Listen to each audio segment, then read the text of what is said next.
Yo, what's going on, everybody? This all them binding, and I've been holding this article for about almost 2 years now, and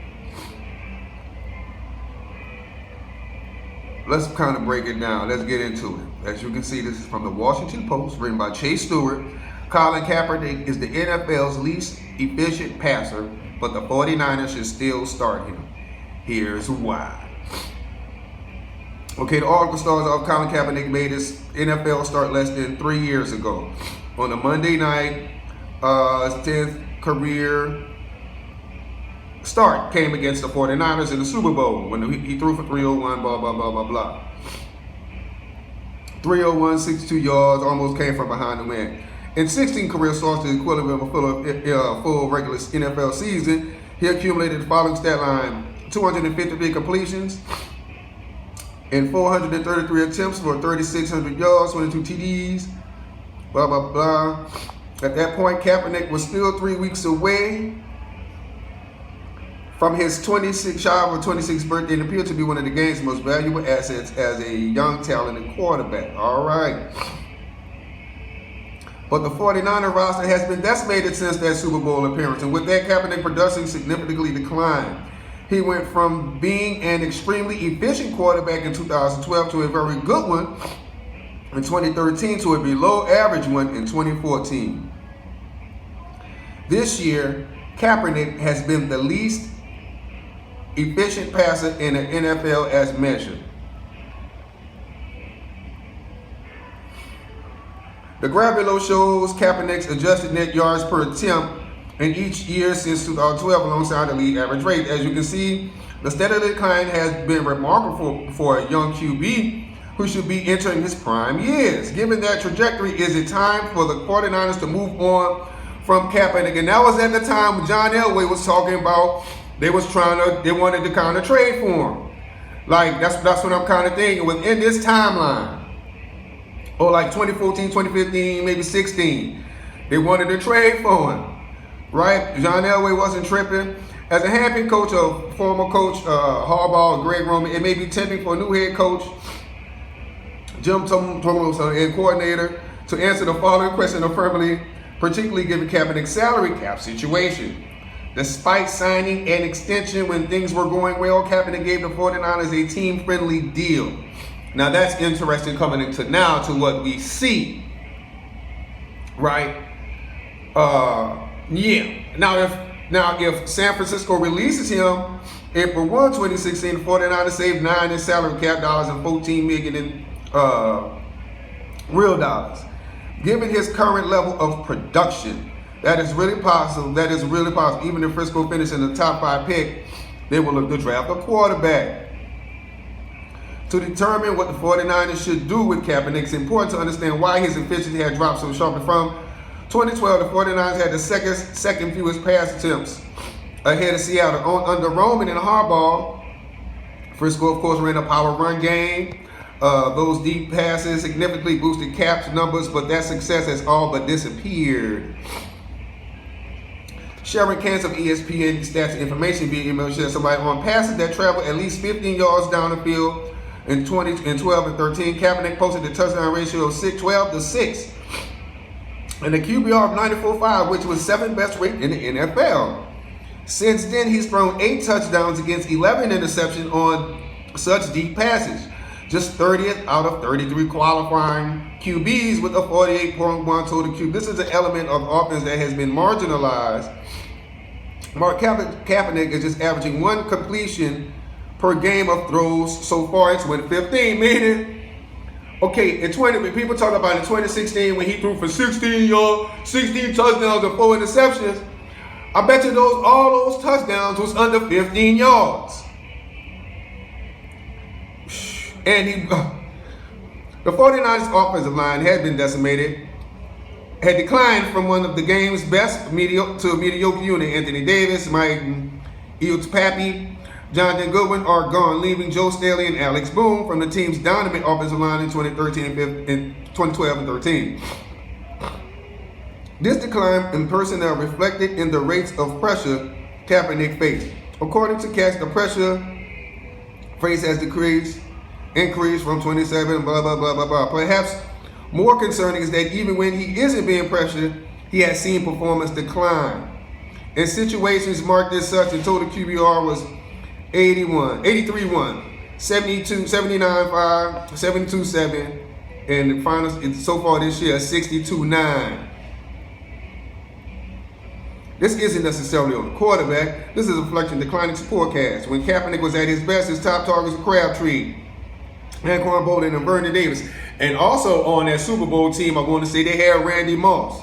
The chemistry between and his favorite receiver was Vernon Davis.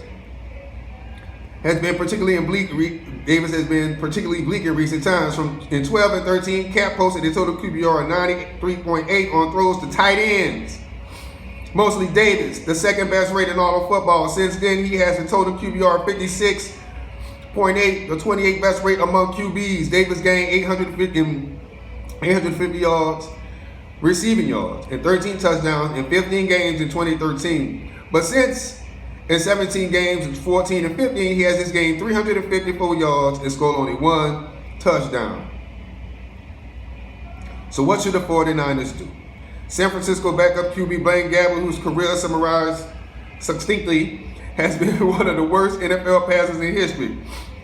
As a young QB, Kaepernick was the beneficiary of perhaps the league's most talented roster and was generally operating out of favorable situations. In that environment, he shined. Now, with the supporting cast significantly weaker, his flaws have been exposed and magnified, leaving him to rely on his legs more than ever. It's certainly not all Kaepernick's fault. By now, the offensive line was supposed to feature draft picks A.J. Jenkins and Lamaka, and 4th-round receivers with Ellison and tight end Vance McDonald, 2nd-round pick. Combined with those 5 players, 102 yards, receiving yards in 2015, and neither Jenkins nor James are on the roster anymore. But in some ways, whether or not it's all Kaepernick's fault, it's a moot question. San Francisco was left with a below-average roster it has, and a quarterback not capable of lifting that offense to greater heights. Few quarterbacks are, but the 49ers will have to determine whether Kaepernick is worth allocating nearly $17 million in salary cap in 2016, meaning he made $17 million. Between $14 and $17 million. At his current play level, the answer is clearly no. But benching him isn't going to help San Francisco make the decision. As a result, all San Francisco can do is get as much information as possible to determine what to do with him after this year. That, unfortunately, to the eyes of 49er fans, involves keeping the ball in the hands of the game's least efficient passer so far. And so what I want to use is a couple of quarterback examples. Like, okay, let's say we give him the benefit of the doubt. Right? We give him the benefit of the doubt and say, all right, you lost some personnel. But I can think of 2 quarterbacks, right, that lost some personnel during some of those years. And still would have bring their team 6-10, 7-9. I'm going to give you 2 examples. Drew Brees went before these last 2 years. Drew Brees went through like 3-4 years of hell after the Bounty Gate thing, right? And he had no wide receivers. He was throwing for 500 yards, but he had to do that because they had no running game. And he kept his team in the game, though they were 6-10, though they were 7-9. Right? He still kept his team. He might throw the ball 50 times or something like that. Maybe an interception or 2. But he played with what he had. The defense was lacking for the Saints. It was bad. Right? I'm going to give you another team. The Detroit Lions at Matt Stafford. Right? Even when Megatron was playing, they had no running game, number 1. Sue was the only thing they had for a few years on defense there. Golden Tate came there, but that's when after Megatron kind of retired, and then Golden Tate left. Right? But Matt Stafford and Drew Brees are the examples. I'm going to give another one. Even when Cam Newton, I got to throw Cam in there. I'm sorry. When Cam Newton Cam Newton, they traded, they let go Steve Smith. Then the one year they let go, they traded Kelvin Benjamin. But Cam made the playoffs that year. Cam, in his O-line is acceptable. But they are all right. They play all right at times and stuff like that. There are a lot of QBs that's in there, that's they could man. Even Jay Cutler. Even Jay Cutler. Well, can put a string of game. Can do a little something. And that's why if I was Miami, I would have got Cutler over, because what Cutler can do, Cutler gonna read you. He might get to sucking at some time, but when he get the grooving, and he smashed Alton Smith, girl.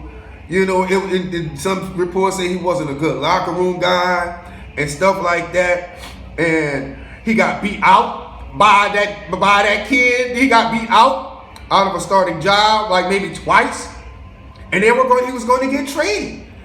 This is what John Elway was talking about. And so for you all, that's people that are gung-ho, and yeah, he got his money because he wanted to be paid, and this is what it's all about. This is the whole thing.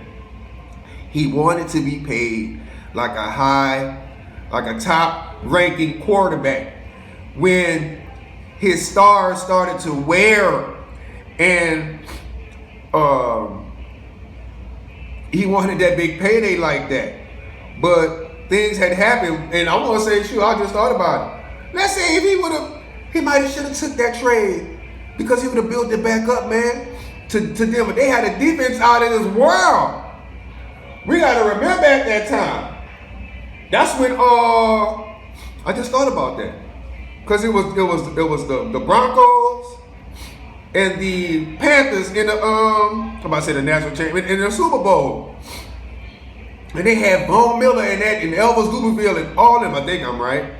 And Talib Kweli, I came Talib. That's what I call him.